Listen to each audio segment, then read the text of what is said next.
7, tapi kita pelan-pelan, makanya slide nggak banyak.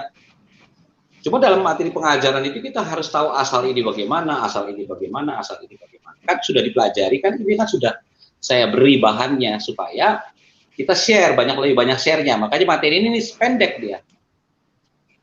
Oke, next kita lihat ya slide selanjutnya. Jadi prinsip tanggung jawab. Nah, jadi kenapa harus memiliki hati nurani yang murni? Nah, itu yang jadi masalah tuh. Kita kan udah belajar kemarin bahwa di dalam hati nurani itu ada di apa? Ada di bagian mana hati nurani itu? Kalau ibu-ibu mau bisa lihat hati nurani itu ada di mana, ibu-ibu? Di manusia rohani kita, Pak. Manusia rohani kita. Iya, betul, manusia hati rohaninya nurani kita. Adanya di dalam manusia rohani kita. Ada di daerah roh ya. Ada di roh kita. Nah, kan kemarin kita udah belajar bahwa roh kita yang sempurna. Kalau waktu kita lahir baru, itu waktu Yesus kita undang dia, itu lahir baru itu waktu kita mengundang dengan mulut kita bahwa Yesus datang di kehidupan kita, masuk dalam hati kita, itu roh kita sempurna itu. Digantikan. Apa yang lama sudah berlalu, berganti dengan yang baru. Kalau yang baru tuh rohnya itu yang paling sempurna, roh itu sempurna. Tapi roh, jiwa dan tubuh. Jiwa dan tubuh bukan. Jiwa itu akan dan tubuh itu sedang disempurnakan. Makanya hati nurani itu di area roh. Nah, kita bisa lihat itu ya.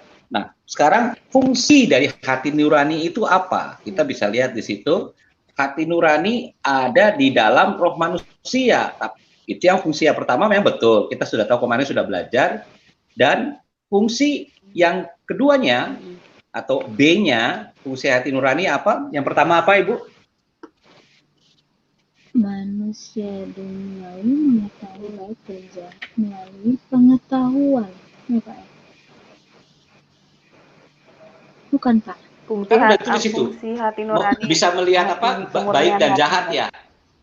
Nah, kan ada tahu jadi baik dan jahatnya seperti iya, apa? Mengetahui baik dan jahat melalui pengetahuan. Tapi kan ada dua baik dan jahat itu. Yang pertama dari mana? Dari mata. Dari pengetahuan ya, Pak. Iya. Baik dan jahat. Kan dari yang mata pertama kita. Kan baik dan jahat itu kan yang pertama dari pengetahuan, yang keduanya dari hati nurani. Kalau pengetahuan kan tahu kan pohon yang baik dan jahat itu, tapi sekarang dari hati nurani. Silakan Ibrani 5 ayat 14. Ibrani 5 ayat 14. Ibrani 5. Coba Ibu lihat Ibrani 5 ayat 14. Silakan dibaca. Baca ya, Pak. Iya, tetapi makanan keras adalah untuk orang-orang dewasa yang karena mempunyai panca indera yang terlatih untuk membedakan yang baik daripada yang jahat. Amin. Maksudnya apa, Bu? Firman ya, Pak. Maksudnya Tetapi apa, Bu? makanan keras itu. Betul nggak, Pak? Betul, tetapi betul. Makanan keras firman. Makanan keras itu apa, Bu? Firman kan? Iya. Firman kan makanan keras, tapi identik dengan makanan keras itu apa? Kemarin itu kalau apa? Bukan. Makanan keras itu buat apa? Buat siapa? Konsumsinya buat siapa? Makanan keras firman. Kalau makanan keras itu buat siapa? Kalau makanan yang nggak keras, kalau susu itu buat siapa? Wah, Ibu nggak ngerti berarti kalau udah bilang makanan keras. Untuk orang dewasa ya, Pak. Nah, itu maksudnya. Terus kalau yang susu kan buat anak-anak. Nah, tadi kan di ayat itu kan jelas. Yang dituntut dari Ibrani 5 ayat 14 apa? Untuk orang-orang dewasa. Keras. Iya, untuk orang-orang dewasa itulah makanan keras. Makanya kita harus belajar bahwa semakin kita bertumbuh, nah kita belajar yuk makanan kerasnya itu firman Tuhan. Itu makanya saya bilang firman Tuhan itu keras. Jadi kita harus tahu. Nah, di situ hati nurani kita harus semakin diubahkan. Hati nurani kita. Makanya ada banyak orang itu nggak tahu hati nuraninya seperti apa. Kemudian Betul. slide slide Yang selanjutnya udah tahu ya bahwa pentingnya. kalau yang Tuhan inginkan dari manusia itu mengetahui baik dan jahatnya itu melalui hati nurani itu ya. Jadi kita dewasa. Oke, yang kedua pentingnya kemurnian. Nah ini nih.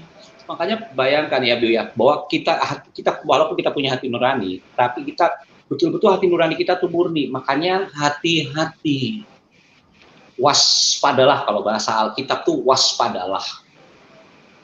Saya sering bilang bahwa hati-hati, bedakan mana perasaan, mana hati. Betul ya? Betul kan? Saya pernah Iya, cerita itu kan? betul. Nah, Betul. seperti itu. Jadi hati-hati ibu-ibu, karena ini dari pikiran itu, area di jiwa, pikiran yang tidak diubahkan, pikiran yang kosong dalam artian itu kurangnya makanan keras atau firman, itu nggak punya asupan untuk hati nurani itu. Makanya penting sekali, penting yang pertama keberanian untuk bersaksi. Nah, itu penting sekali. Jadi Paulus, contohnya Paulus yang paling tepat ya, yang paling tepat itu dia Paulus. Gitu. Dia tuh mengerti sekali tentang Injil, makanya begitu dia bertobat, apa yang dia lakukan? Wah, penginjilan luar biasa. Makanya begitu ia mengerti Injil dengan baik, Paulus. Terus kemudian dia langsung bagikan. Nah, waktu dibagikan itu kan bukankah Paulus itu bersaksi? Nah, pertanyaannya, kapan ibu bersaksi? Halo, apakah ibu juga bersaksi? Nah, itu pertanyaannya. Ayo. Maksudnya Jadi bersaksi gimana, Saksinya Pak? ya dalam kehidupan kita, Pak. Kehidupan kita iya ya, Pak. dong. Sehari-hari. Kehidupan kita Iya. sehari-hari terhadap sesama. Iya. Makanya kita harus belajar bersaksi. Keberanian untuk bersaksi, Keberanian menyatakan bersaksi. Kristus yang di dalam kita itu. Menyatakannya keluar. Jadi bersaksi. Kan sudah kenal, belajar selama ini kok nggak pernah bersaksi. Kalau kita ngobrol sama orang, itu kan, Bukan apa yang berarti, di dalam Pak. kehidupan kita? Ya, Ibu. Nah, Bukan berarti apa, Bu? maksudnya bukannya berarti kita bersaksi. Maksudnya bukan pengertiannya berarti kita bersaksinya itu kita kayak khotbah gitu kan, bukan kan, Pak? Tapi Oh, melalui bukan. saksi, bersaksinya dengan hidup kita sendiri, perilaku, sikap gitu ya, hidup kita, ya kan, Pak? Iya. Bersaksinya yang dimaksud. Betul. Kan bisa ke anak-anak, bisa ke suami, atau bisa ke istri, kan bisa. Itu kan bersaksi. Makanya konotasi orang awam, apalagi orang-orang percaya yang melihat YouTube, mereka cuma melihat. Tapi begitu, ayo kita bersaksi, udah langsung diem aja. Enggak, bukan begitu. Yang disebut dengan bersaksi itu di keseharian kita tuh kita bisa bersaksi, ya kan? Iya. Contoh aja gini. Contoh yang Dengan gampang perilaku ya. kita ya, Pak. Betul dengan perilaku. Kita kan bisa bilang, misalkan anak saya, Bel, Tuhan tuh baik banget loh sama karena Tuhan tuh sama papa ini, itu tuh sudah bersaksi. Nah, itu loh. Itu tuh bersaksi. Iya. Gitu. Iya. Ucapan yang melalui ucapan juga. Itu dia perkataan kita. Tetapi kan yang mengalaminya kan kita, saya. Saya mengalaminya dengan Tuhan, itu yang kita berikan untuk anak-anak kita. Untuk berikan ke teman-teman kita, itu sudah bersaksi. Terus yang B, kepekaan untuk mengambil keputusan. Nah, ini yang sulit, makanya hati-hati. Begitu hati nurani itu, kalau sudah hati nurani itu dia tergores saja, atau kita meragukan, wah, udah sulit kita mengambil keputusan. Makanya banyak keputusan yang salah, karena hati nuraninya tidak murni. Ada ketakutan, ada kekecewaan, gitu loh. Hati nurani itu fungsinya memutuskan. Yang memutuskan itu bukan perasaan. Makanya kan bilang jangan memutuskan dengan perasaan, karena perasaan itu kan pada saat tekanan dia jadi emosi. Perasaan itu. Iya. Hati-hati kalau iya kan waktu ada tekanan itu, apalagi betul. Jadi ketakutan, khawatir itu bukan berasal dari hati, tetapi lebih terbanyak dari pikiran kita dan perasaan kita. Sehingga kehendak atau keputusan waktu memutuskan sesuatu itu sulit sekali. Gitu. Makanya hati. Iya, betul, Pak. Hati. Nah, karena Yesus itu menghendaki setiap orang Kristen itu bertumbuh imannya. Nah, sekarang saya tanya, iman itu di mana? Ada di posisi mana? Di roh atau di jiwa? Iman. Di roh ya. Nah, di roh. Makanya betul. Makanya enak kan kemarin itu waktu dibuka tentang roh jiwa, begitu tahu iman itu ada di roh dan hati nurani itu ada di roh. Seharusnya connect loh. Seharusnya kita mengerti loh. Oh iya ya. Tuh, karena apa? Karena roh Tuhan itu sempurna. Makanya milikilah iman. Jangan begitu cuma dengerin firman, nggak amin-amin. Nggak ada aminnya. Aduh, cuma melongo aja. Oh iya ya. Oh gitu ya. Oh iya ya. Ya susah jadinya. Ya, dengerin gitu. Iya ya. Berarti Kayak anak-anak dengerin Pak, ini, masih Pak. anak-anak itu Pak. Dengerin Belum lawakan. dewasa. Belum dewasa Iya. Pak. Iya. Belum dewasa. Namanya dorong. Masih suka, Belum dewasa, masih bener, suka Pak. yang Iya. nggak suka makanan keras. Iya. Iya. Makanya Jadi, itu. maunya- Jadi hati-hati. maunya, oh gitu ya, pokoknya belum ada pengertiannya lah gitu. Nah, Iya. itu dia kan. Iya benar Pak. Karena kurangnya pengetahuan kan, pengetahuan firman. Jadi kita Sama tahu firman kurang tapi kepekaan dengan nih, Pak. melihat. Iya. Ya, kalau Iya betul. boro-boro mau peka, mau lihat aja kadang-kadang suram kok. Lihat ayatnya aja udah, aduh banyak banget sih ayatnya udah suram. kurang asupan gizi Udah dorong. ngebleng. Itu bukan. Iya Ibu Erdi. Sulit kan kita mau lihatnya, coba, aduh kasihan sekali. Nah, oke, terus yang ketiga bertumbuh dalam kedewasaan. Itu Kedewasaan. kalau bertumbuh dalam kedewasaan itu dia akan terkait dengan mengambil keputusan. Makanya orang-orang yang dewasa di dalam kemurnian hati itu waktu mengambil keputusan dia pasti benar. Pasti, saya bilang pasti, saya yakinkan pasti. Karena gini, kalaupun dia salah, Iya, benar. dia memiliki iman. Amin. Iya. Dia memiliki Amin. iman. Di mana iman itulah yang akan mengatakan bahwa Tuhan itu akan membalikan lagi kita kepada track-nya, rule-nya, kepada apa yang keinginan Tuhan, gitu. Makanya saya beritahu bahwa jangan takut untuk memutuskan. Buat orang-orang yang bertumbuh, buat orang-orang yang mau belajar untuk terus melekat sama Tuhan. Jangan takut ambil keputusan. Kenapa? Karena ada iman lah nanti yang akan berharap kepada Tuhan untuk kita, walaupun keputusan itu salah, dia akan dibalikin lagi ke keinginan Tuhan. Gitu. Makanya jangan mau tertuduh kalau kita mau menjaga hati nurani kita bersih. Jangan sampai kita menuduh diri kita, jangan sampai. Itu akan melukai dan itu akan membuat kecewa. Itu akan membuat kita bimbang. Yang pasti bimbang. Sehingga keputusan. Nah, itu loh maksudnya. Jadi jangan bikin kita tuh maksudnya kayak saya mau bikin sesuatu tapi saya ragu, tapi saya harus putuskan. Nah, jangan putuskan. Ya seperti itu. Kemudian kita ngerasa tertuduh. Misalkan saya udah tadi malam ngobrol sama Ibu Aling nggak enak nih. Nah, perasaan balik lagi kan, perasaan saya aduh enak banget ya. Saya kayak mau salah ngomongnya, nanti ibu ini nanti jangan-jangan, kalau sudah sampai jangan-jangan udah Asumsi. jangan-jangan iya harus dilepasin itu yang begitu nggak boleh. Oh iya Pak, Makanya saya gitu loh Pak, dulu itu gitu Ya, Pak. itu. Belum tahu sih Pak, iya Pak. Benar. Jangan. Kita waktu praktek tuh kita nggak tahu bahasa untuk mengkorelasi ke Alkitab, kita nggak tahu. Tapi setelah kita belajar Alkitab, kita tahu firman-Nya, ya kan? Sebetulnya semua ada dalam kehidupan kita. Itulah hebatnya Betul. firman. Apa yang tersembunyi itu disingkapkan sama Ada Tuhan. contohnya ya Pak. Gitu loh. Iya. Kemarin kita belajar yang di Matius 11 yang tentang apa? Tuhan akan memberikannya kepada apa? Orang-orang kecil. Bahkan dia tutup sama orang-orang yang bijaksana. Bayangkan, Yesus yang bilang loh. Dia akan tidak berikan kepada orang-orang yang bijaksana. Dalam arti apa? Dia nggak berikan kepada hamba Tuhan, pada orang-orang yang mengerti akan firman Tuhan, yang level di atas.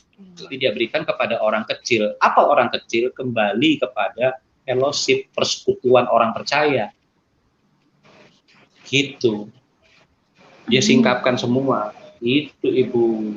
Nah, kemudian memiliki iman yang tangguh. Coba 1 Timotius coba. 1 Timotius 1 ayat 18-19.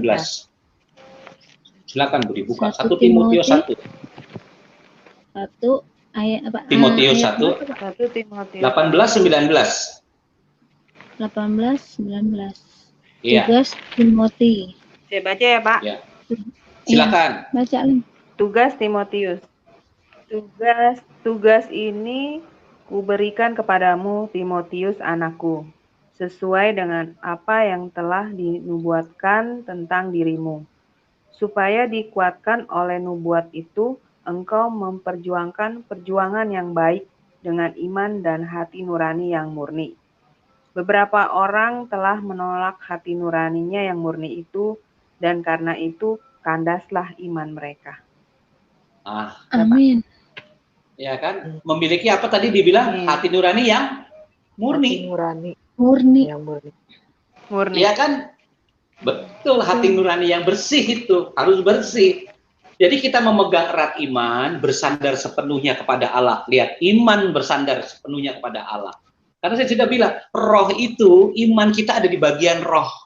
Walaupun mereka ada di roh kita, bukan dalam arti, wah udah tenang aja, ada roh kudus ini kok. Loh, bukan begitu. Tetapi imannya kita ini betul nggak? Bersandar nggak kepada Tuhan? Bagaimana kalau kita punya duitnya banyak di rumah? Kita mau bersandar sama Tuhan nggak? Nah, orang yang sulit bersandar tuh orang yang punya duitnya banyak. Sulit tuh bersandar. Kenapa? Karena dia mau apa, dia bisa kok, dia bisa beli. Iya. Ayo. Betul kan? Makanya Makanya sekarang sih enak. Iya, saya nggak punya apa, nggak punya pas. Oh Tuhan, tolong, mau bersandar. Iya, saya kurang bersandar. Tapi begitu kita punya, coba bersandar nggak? Akhirnya apa? Mulai penyakitan, mulai depresi lah. Coba lihat. Ya kan? Makanya kita harus punya iman yang tangguh. Dalam artian di segala sesuatu. Nah ini, kembali lagi kepada segala sesuatu, kebergantungan iman kita hanya melekat kepada Yesus Kristus. Aman kita. Amin. Mau ada duit, nggak ada duit, aman. Gitu. Terus, hidup sehat. Iya. Ayo, hidup sehat. Namanya hidup sehat, bukan hidup 4 sehat 5 sempurna. Hidup sehat itu semua. Hidup sehat bukan karena asupan makanan ya, hati-hati. Aduh, jangan makan rajungan, bisa bikin asam urat naik nanti dia. Kolesterol, Pak. Hidup sehat itu. Kolesterolnya, awas hati-hati kepiting tuh, makan itu. Apa nih kalau dibilangin nggak mau dengerin, ayo Ibu Eri ada situ. Enggak ya, hidup sehat. Hidup sehat itu, ya itu kan saya bilang kan, kalau semua pelan-pelan hati nurani kita. Ya, Pak.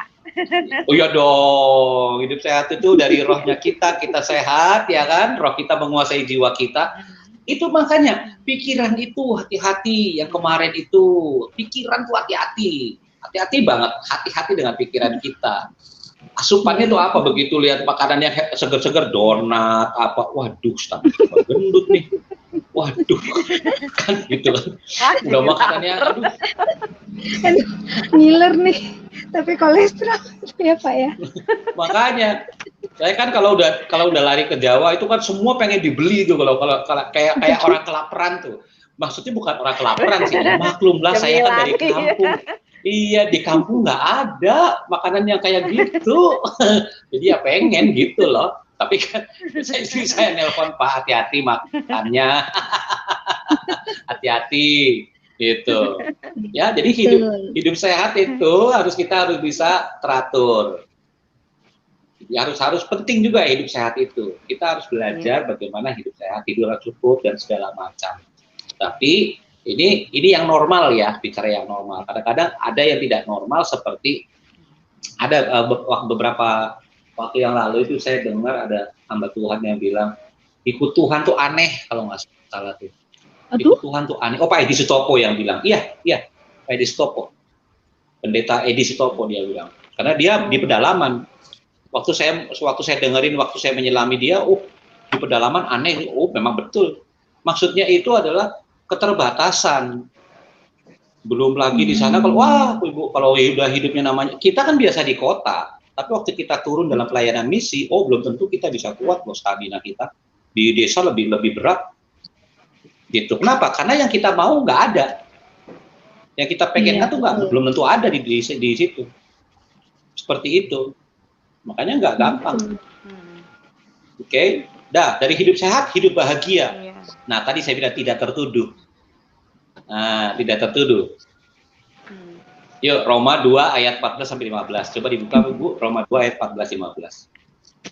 Jangan tertuduh. Ayat 14. 15. 14 dan 15 ya, Pak? Iya, 2 ayat. Siapa baca? Mari. Saya ya. Roma silakan. 2 ayat 14 dan 15.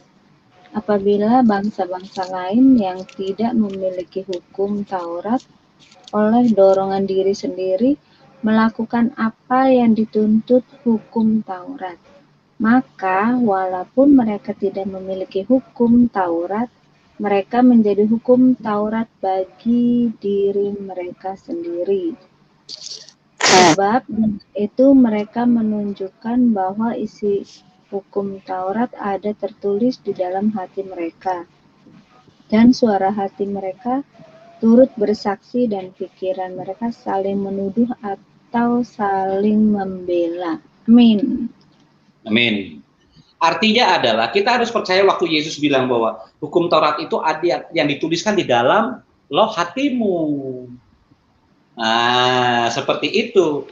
Yang dimaksud dengan di Roma di sini ada orang yang seolah-olah, makanya hukum Taurat yang budaya atau tradisi-tradisi orang Yahudi yang 613 mispot itu, tradisi-tradisi Yahudi itu yang disebut dengan hukum Taurat masuk semua, padahal kan cuma 10 hukum Taurat itu yang Tuhan berikan sama Musa itu. Tapi kan begitu masuk di dalam perjanjian baru, makanya semua orang Yahudi itu kan gaya hidupnya dengan budaya Yahudi yang disebut dengan hukum Taurat itu loh. Makanya ada orang tuh nggak ngerti hukum Taurat yang bagaimana gitu loh. 10 hukum Taurat itulah yang dituliskan di dalam loh hatimu gitu. Bukan Tuhan Yesus itu meniadakan hukum Taurat, enggak, dia menggenapi. Perkataan bahasa Alkitab dia menggenapi. Makanya karena di dalam 10 hukum Taurat itu kan 5 hubungan dengan Tuhan, 5 hubungan dengan manusia kan. Kan gitu kan. Kalau yang misalkan jangan ada Allah lain, berarti itu kita ke Tuhan. Tapi kalau jangan membunuh, jangan mencuri, itu kepada sesama gitu loh. Betul. Nah, di situ banyak orang nggak ngerti. Nah, Tuhan Yesus di sini dia ngasih tahu bahwa ada orang-orang Yahudi itu yang masih kekeh dengan hukum Tauratnya itu. Contoh, waktu anak muda yang mau ikut Yesus, makanya Yesus bilang, juallah semua itu. Anak mudanya mau ikut enggak mau. Makanya, padahal dia sudah melakukan semua hukum Taurat loh. Sampai bahasanya begitu.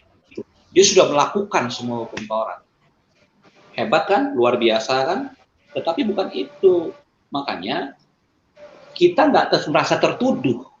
Kita nggak merasa, lu kan ini kan bilangnya begini, bla bla bla bla bla. Ya iya, tapi kan balik lagi kepada bagaimana hubungan kita dengan Tuhan. Jangan mau deh merasa ditertuduh, jangan mau. Buat diri pribadi kita. Dan yang terakhir mengalahkan pencobaan. Nah, pencobaan.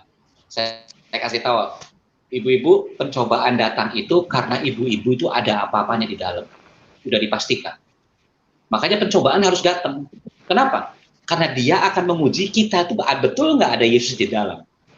Nah, pencobaan datang itu untuk menguatkan kita. Gitu. Bukan pencobaan datang langsung, wah ini pencobaan dari mana nih? Wah dari setan pasti. Ini setan lagi nyobain kita. Tuhan lagi nyobain kita. Enggak. Karena kita ada Yesus di dalam. Sama betul kan? Untuk mengetahui apa yang di dalam kita ini. Gitu. Jadi ujian itu atau pencobaan itu harus datang. Sama aja. Supaya apa? Supaya kita bisa next level, naik tingkat. Nah, gitu. Oke, terus yang ketiga, hati nurani yang tidak murni. Nah, ini kita bisa lihat. Pak, oh, boleh. Silakan. Tanya dulu. Pak, ada nggak sih Pak anak Tuhan yang hidupnya nggak pernah ngalami pencobaan, nggak ada kali ya Pak, sekalipun dia kaya Nggak ada, gitu, nggak ada, nggak ada. misalnya Oh, banyak nggak ada, uang, nggak ada, nggak pernah kekurangan. nggak ada. Semua mengalami itu. Pasti Pencobaan itu ada nggak. mengalami pencobaan ya. Oh iya, Cuma dengan iya, berbeda versi ya Pak ya. iya. Ya berarti memang Bahasa Alkitab Tuhan itu kan memang sudah pencobaan. merancangkan seperti itu ya Pak. Iya. Sebenarnya Tuhan nggak Jadi merancangkan memang udah Ibu. Kalau merancangkan Ibu seperti itu buat anak-anaknya ya. merancangkan apa nih?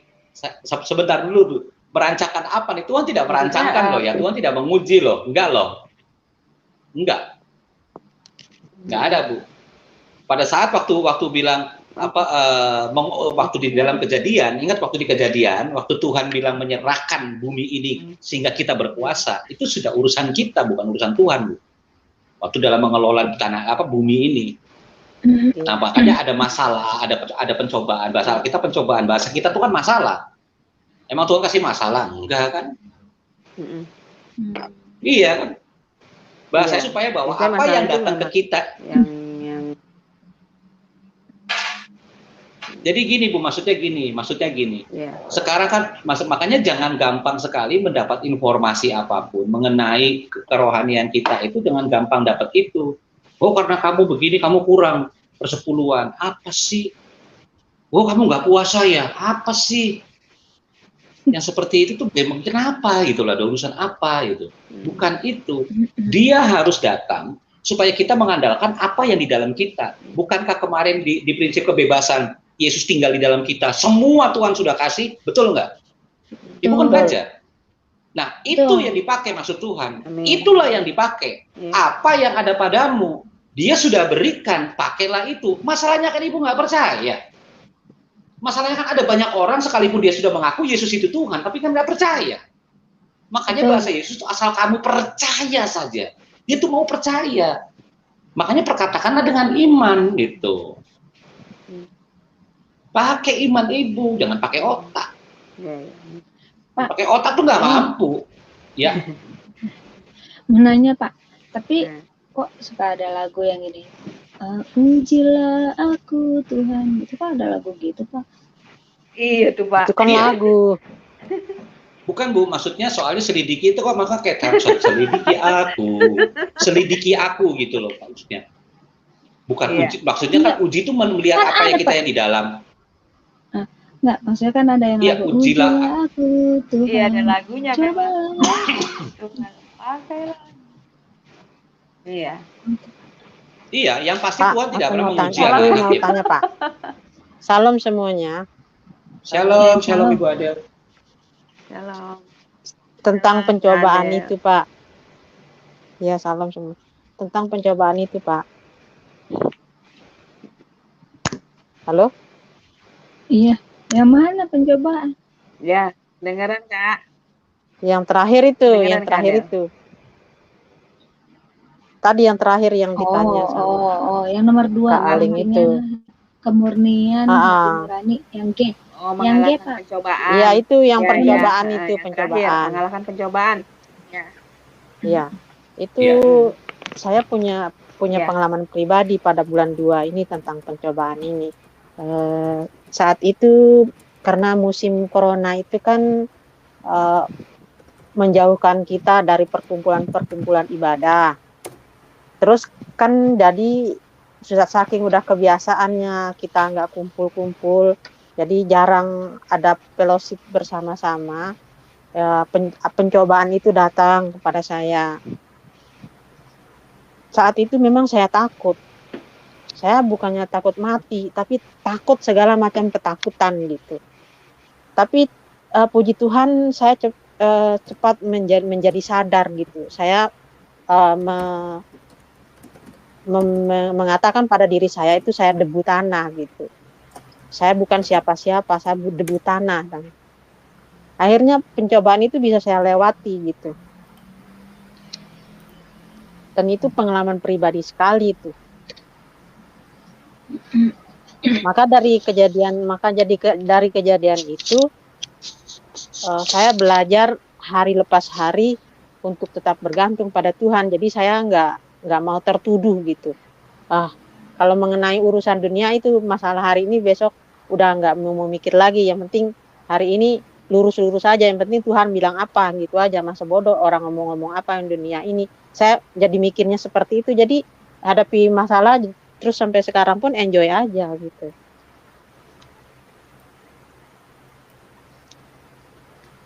Halo?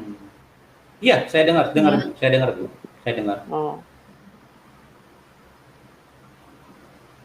Jadi yang penting Ibu kan tidak merasa tertuduh. Ya, karena sebelum saya mengalami pencobaan itu, saya merasa tertuduh. Karena saya berdosa. Saya kan majikan saya kan beli lotre. Nah, dia kan nanya-nanya saya gitu. Dari situ saya kasih nomor ke dia, dan ternyata dari pencobaan, dari dosa-dosa itu membuat diri saya itu depresi, dan saya merasa tertuduh gitu. Wah, sakitnya minta ampun. Perasaan saya Tuhan itu udah nggak ada di dalam diri saya, itu yang membuat saya sakit gitu. Saya sampai ketakutan luar biasa. Nah, dari situ saya belajar gitu. Oh, berarti apa? Saya harus mengakui ke dosa saya, dan saya harus meninggalkan itu. Dari situ saya belajar untuk bergantung pada Tuhan. Apapun itu, mau apa, mau bilang apa, majikanku mau nyuruh apa, aku udah nolak gitu. Jadi aku buat perjanjian pada diri sendiri lah gitu. Betul. Jadi dari diri Ibu yang punya inisiatif bahwa itu tadi Bu, kalau roh Tuhan Ibu begitu. Makanya itu yang disebut dengan sadar Tuhan. Jadi semua di area roh kita, roh yang sempurna itu, ya itu kita andalkan di situ. Makanya kalau kita nggak merenungkan firman, baca firman, di mana pikiran kita itu nggak bisa mengarah kepada sebuah kesadaran tadi. Padahal kesadaran itu adalah di area roh. Makanya banyak orang itu ada kekuatan bahwa kita untuk sadar Tuhan. Nah, cuma karena nggak ada firman di dalam pikiran, nggak ada di dalam memori kita, sehingga kita Roh Kudus nggak bisa mengingatkan kita. Kosong, kita nggak punya apa-apa. Makanya itu kita gampang banget jatuh, gampang. Apalagi yang namanya kuasa kegelapan, gampang jatuh karena nggak punya firman kita. Itu makanya kita terus setiap hari diisi dengan firman Tuhan, belajar untuk terus mengetahui apa ya Tuhan mau, apa ya Tuhan. Tuhan tuh pengen supaya kita anak-anaknya itu mendengarkan. Tuh. Bagaimana kamu bisa mendengar kalau firmannya aja nggak pernah kita mau baca, nggak pernah mau kita renungkan. Makanya Ibu Adel tadi hanya cuma dari sebuah pemikiran, merenungkan. Dia sudah tahu, itu kan di area, itulah pertempuran tuh. Itu pertempuran, jelas. Makanya firman itulah yang bertempur buat kita. Kekuatan kita ada pada iman kita yang melekat sama Tuhan. Dia yang bertempur buat kita. Amin. Dia yang bertempur, bukan kita. Sampai apa firman itu berbicara di dalam diri saya itu. Kamu anak Tuhan gitu, ngomong apa, saya cuma satu kata itu saya langsung kayak mental ke langit gitu, karena saat itu saya sedang mengalami banyak ketakutan luar biasa gitu. Saya nggak berani juga tinggal di rumah sendiri saking saya ketakutan, karena saya merasa tertuduh. Kamu berdosa, kamu seperti ini, itu di dalam pikiran saya tuh seolah-olah dia itu benar-benar dia peras saya nggak berguna, saya gini. Tapi satu kata yang dari Tuhan itu, kamu diciptakan seturut gambar saya gitu, dan kamu anak Tuhan. Dari situ saya memiliki kekuatan di situ. Dari situ saya bersorak-sorak. Amin. Amin. Iya Ibu. Itu ibu-ibu, makanya saya bilang bahwa sadar Tuhan itu amat sangat penting. Karena saya sudah jelaskan bahwa kesadaran itu lahirnya dari roh kita. Makanya kenapa begitu orang bertobat itu dari kata sadar dulu. Sadar, dia mengetahui kesalahannya. Kalau dia sadar, barulah mulai sebuah pengakuan. Gitu. Betul. Nah, ada banyak orang nggak ngerti bahwa itulah sadar Tuhan. Selalu Tuhan menggunakan kekuatannya, ya kan, di dalam roh kita yang sempurna itu. Nah, untuk menyadarkan kita. Jadi buat kita yang lahir baru, jangan takut, jangan gampang diintimidasi. Oke, dari pikiran ataupun dari perasaan. Oh, kamu nggak layak. Gitu. Oh, Pak, kamu tuh nggak maaf bener. Pak, saya Gitu. potong. Iya, iya Ibu. Enggak, maksudnya gini loh Pak, karena kalau kita belum, maksudnya kita kan ibadah, jujur aja ya Pak, kalau kita ibadah setiap hari Minggu itu, kita kan cuma tahunya pas pendeta khotbah gitu kan. Setelah itu bilang baca firman, tapi kan kalau kita nggak ada pembelajaran seperti ini, kita nggak tahu Pak. Tapi jujur aja Pak, setelah pembelajaran ini kan firman-firman itu masuk dalam ke otak kita, jadi kita ngerti, oh kita harus sadar Tuhan. Terus kalau misalnya kita ngelihat orang yang kayak gimana, maksudnya yang menyebalkan, terus kita harus maksudnya ada yang mengingatkan, sadar Tuhan, kan gitu Pak. Kalau kita nggak belajar seperti ini, jujur aja, saya dulu juga gitu Pak, masih aja mikir yang aneh-aneh. Bahkan saya juga pernah ketakutan waktu pertama ada corona aja, saya benar-benar ketakutan Pak. Ya, makanya kita kan manusia ya Pak. Badan langsung dikirain kena corona ya. Iya, pernah itu sampai kayak saking ketakutan karena ada corona, jadi itu jadi panas dingin gitu kan, kita ketakutan. Tapi saya nggak berani ngomong Pak sama majikan saya juga takut kalau nanti dibawa ke rumah sakit. Ketakutan. Saya jadi ketakutan gitu. Tapi puji Tuhan ya, saya nggak ini sih, maksudnya waktu itu kan kita belum tahu tentang pembelajaran ini, tapi setelah melewati 1 tahun ini ya puji Tuhan ya kita dapat belajar dengan Pak Eon gitu Pak. Ya, terima kasih. Ini juga Tuhan. Jawaban Tuhan lah. Nah, makanya betul. Amin. Makanya kita bisa lihat, kita lanjut ya, makanya kita lanjut yuk, supaya kita terus bisa mengetahui. Karena dari sebuah pelajaran yang kita coba belajar, nah dari situlah kita bisa tahu. Ini kan mengenai hati nurani ya, makanya ada tanggung jawab. Prinsipnya dia tanggung jawab sebetulnya. Bagaimana kita mengambil tanggung jawab? Makanya orang-orang yang dewasa secara rohani, dia harus mengambil sebuah tanggung jawab, apapun itu. Gitu. Karena orang dewasa itu harus bertanggung jawab. Harus. Orang dewasa itu bukan diukur dari usia, bukan, tapi dari tanggung jawab yang dia selesaikan. Kan kita diberikan tanggung jawab, berarti mereka percaya sama kita. Gitu. Nah, percaya itu dari mana? Dari waktu hati nurani kita murni. Itu ada contoh, sekalipun walaupun kita lagi kerja, kadang-kadang kan mungkin atasan kita, atau teman kita, kan nggak enak ngomong ke kitanya.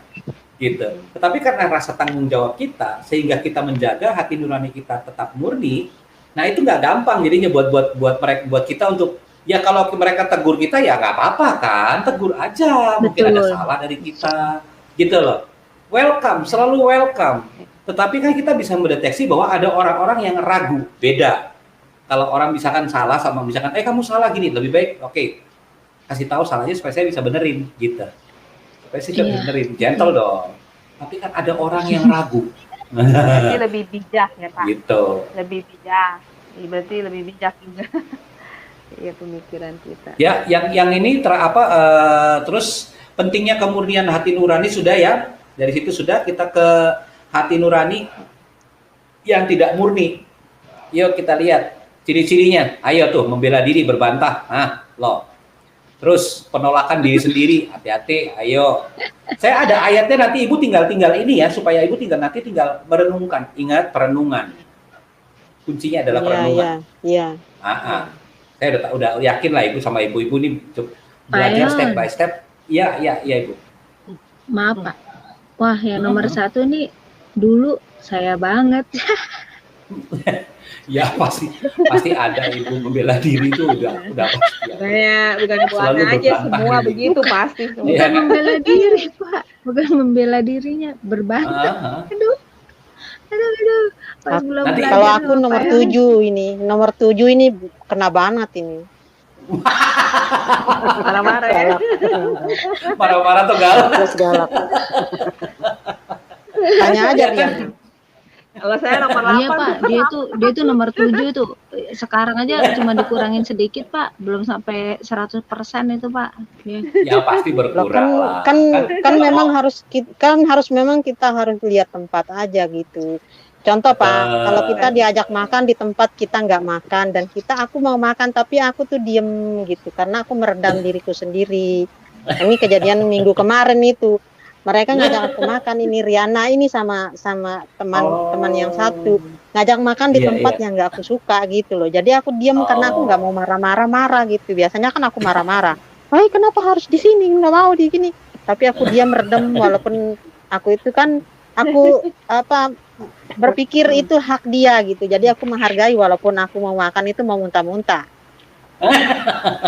Nggak apa-apa. Yang penting jangan ditambahin ya, Ibu Adel ya. Emang saya sih Pak yang mau makan di situ.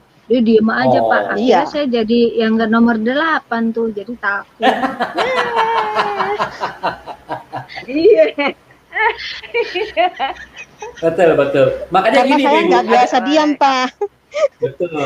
Karena saya nggak biasa ya. diam, saya orangnya langsung marah gitu.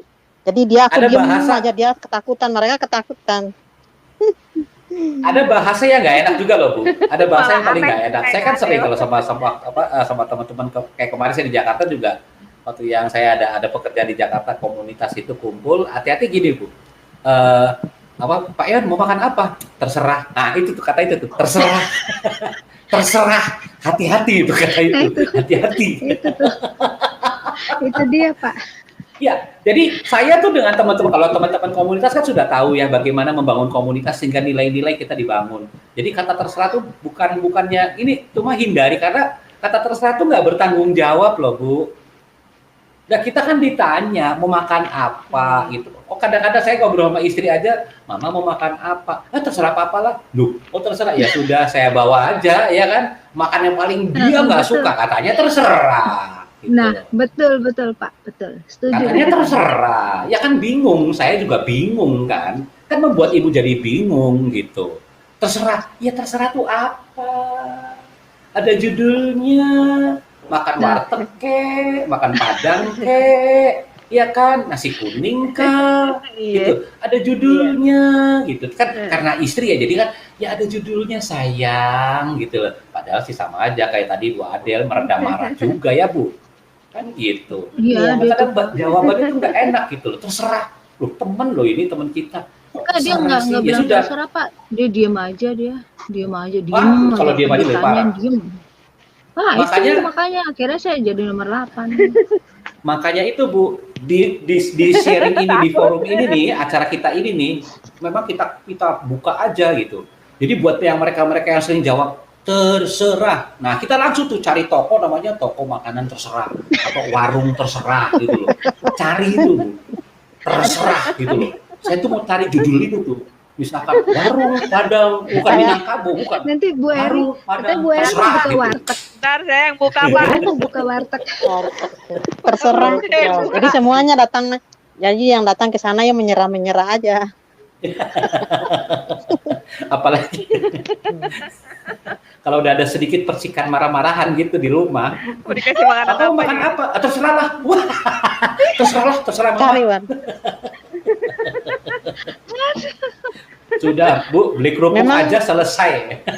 Memang sih sejak saya di Hong Kong itu saya nggak pernah nyoba makanan itu karena saya nggak suka stylenya aja gitu.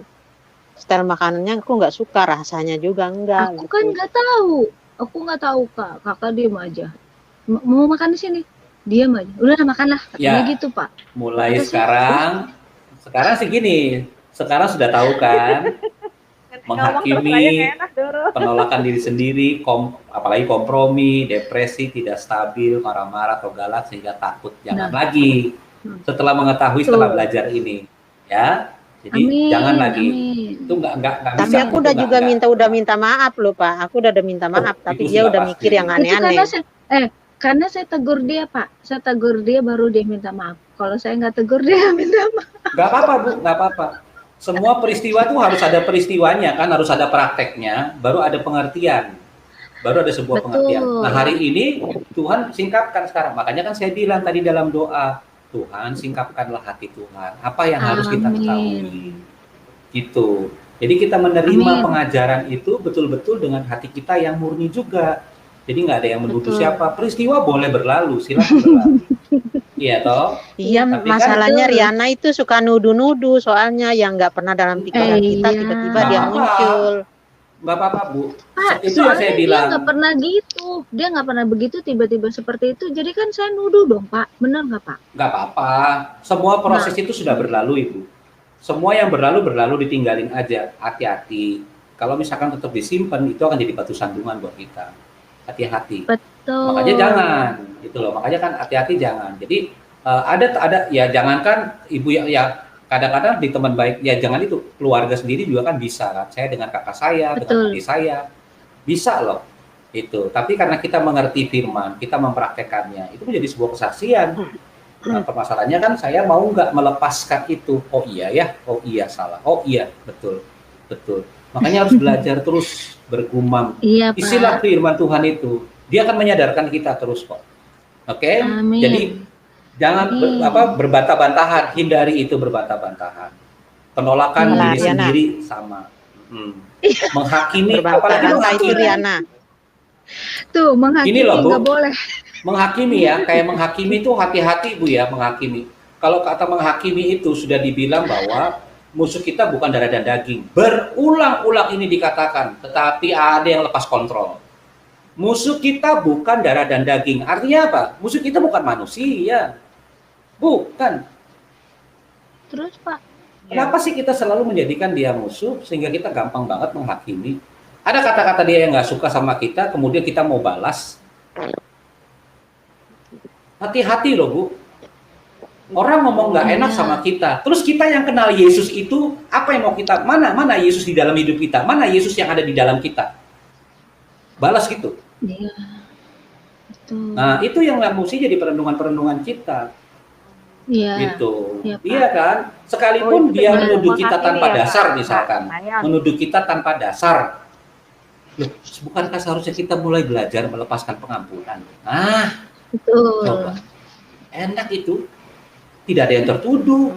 Ya kalau misalkan saya salah, minta maaf. Gitu loh. Iya. Soalnya Bu, soalnya gini loh ya Bu ya. Ibu, oke lah kayak tadi. Ini peristiwa, ini benar-benar kejadian nih. Tadi Ibu Adel sama Ibu Riana tadi nih. Ya kan, kejadian kan. Waktu misalkan saling tegur dan segala macam, permasalahannya ada gini, siapa yang menjaga hati nurani tetap murni? Siapa yang menjaga itu? Jadi kalau misalkan tadi Ibu Ibu Riana bilang, oh nuduh, seolah-olah saya tertuduh. Sekarang kita nggak, oke lah, itu nggak kita tuduh. Kita memiliki hati nurani yang murni. Jangan kita menjadi tertuduh, kan tadi saya bilang kan. Iya, Pak. Makanya lebih bagus. Lepasin Iya, Pak. pengampunan, memaafkan. Lepasin Iya, pengampunan. Pak. Gitu aja. Itu yang lebih enak Iya. gitu. Supaya kita menghindar nanti nomor 1, berbantah-bantahan. Nah, Iya, kita Pak. menghindar yang berbantah-bantahan ya. Perselisihan Betul. tuh, hati-hati. Banyak sekali tuh Paulus tuh di Korintus tuh banyak tuh tegur-tegur jemaat di Korintus. Oke, ada lagi yang mau ditanyakan Ibu Eri? Mau Pak? Silakan Bu. Bentar ya Pak. Jangan dicatat Pikir dulu. Pak, Gimana sih? yang mengenai Iya Ibu. halo, Ya silakan Bu Eri. ya Pak, yang ini balik lagi ke mengenai hati nurani yang tadi. Saya baca di bawah itu yang mengenai pengetahuan yang baik dan yang jahat, ada ayat bawahnya itu. Saya coba renung-renungkan dari kemarin tentang Hawa yang jatuh Yang nomor 1, Pak. di dalam dosa ya Pak, sama Tuhan. Ada ayat yang di bawah Yang itu itu. ya, hati nurani. Yang B. Hawa Ibrani tahu 5 itu. perintah Tuhan Pak. Iya, Halo, iya. halo. Terus Bu, terus. Tuhan bilang terus. kamu boleh memakan buah pohon yang ada di seluruh taman, kan? Kecuali Ya. Musiknya nggak stabil ya.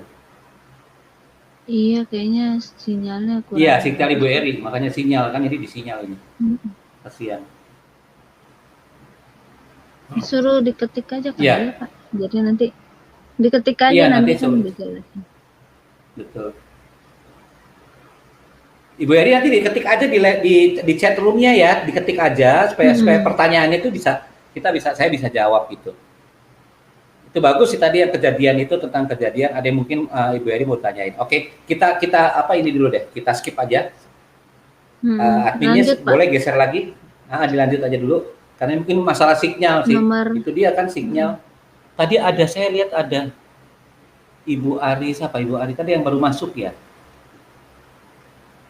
Itu Kak Adel kali ya? Oh. Terus Pak, Apanya? Pak. Enggak, itu Kakak nggak ada fotonya.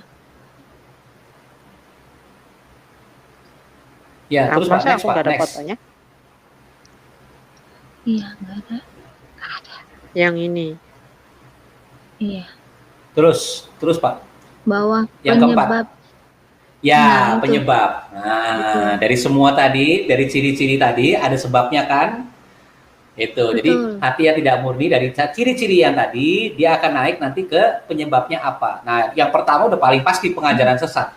Pengajaran sesat itu bukan karena pengajarnya mengajar sesat loh, bukan loh. Pikiran kita loh yang bikin dia jadi sesat. Oh gitu ya. Salah Kak? penerimaan Udah gitu ya? langsung. Iya, ayo saya kurang setuju kalau sedikit-dikit kita lagi dengerin mungkin di mana oh bukan masa ternyata mau dia informasi salah dan benar, yang penting kita sudah tahu bahwa ada hal yang harus kita kita filter.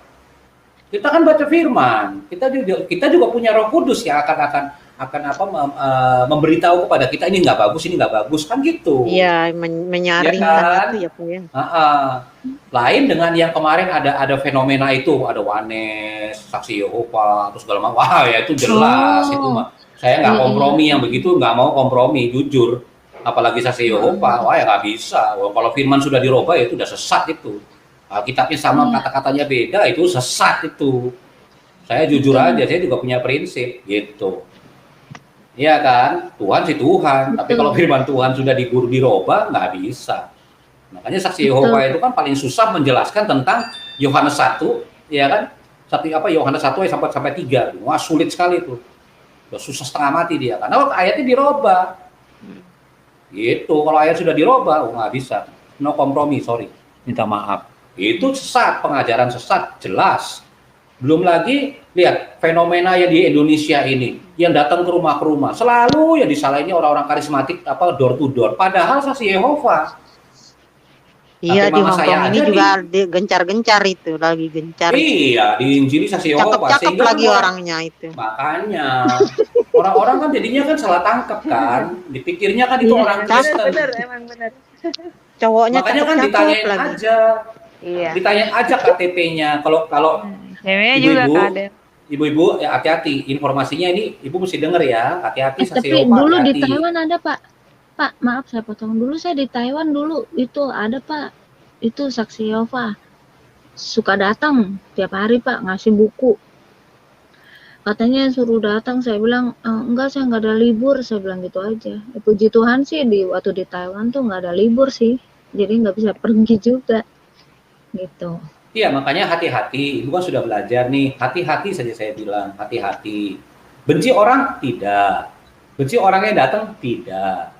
Tapi apa yang di belakangnya dia itu, pengajarannya itu yang hati-hati. Tadi kan saya sudah bilang, fenomena di Indonesia kan seperti itu. Yang door to door itu selalu yang disalahin kita Kristen. Padahal Saksi Yehova. Tuh. Iya, betul. Hati makanya. Itu dia, kita yang kena. Kenapa? Karena mereka juga nggak pernah mau Karena mereka juga nggak pernah mau sadar bahwa KTP mereka tuh belum robah loh. Ya. Oh. KTP mereka itu Kristen loh, makanya dicek Ibu. Makanya kan saya bilang informasi ini hati-hati. Cek KTP-nya apa? Kristen. Tapi pola pelayanannya Saksi Yehova. Nah gitu. Nah saya udah bilang nih, kalau misalkan memang dia masuk dan segala macam, udah lihat aja. Tuh, Yohanes 1 tuh. Pada mulanya adalah firman. Nah, kata-kata itu sama nggak sama yang di Alkitab kita? Itu yang saya bilang, itu aja dirubah. Ada banyak ayat yang dirubah. Bukan terjemahannya loh dirubah. Bukan terjemahan, bukan. Kata-katanya berubah. Ya, silakan tadi siapa Bu yang mau tanya? Ibu Eri ada di itu Pak Ibu Eri udah. Nah, saya lagi baca di chatnya. Pertanyaannya. Chat saya udah masuk belum ya Pak? Sudah saya lagi baca ini makanya. Sekarang udah ada Bu Eri.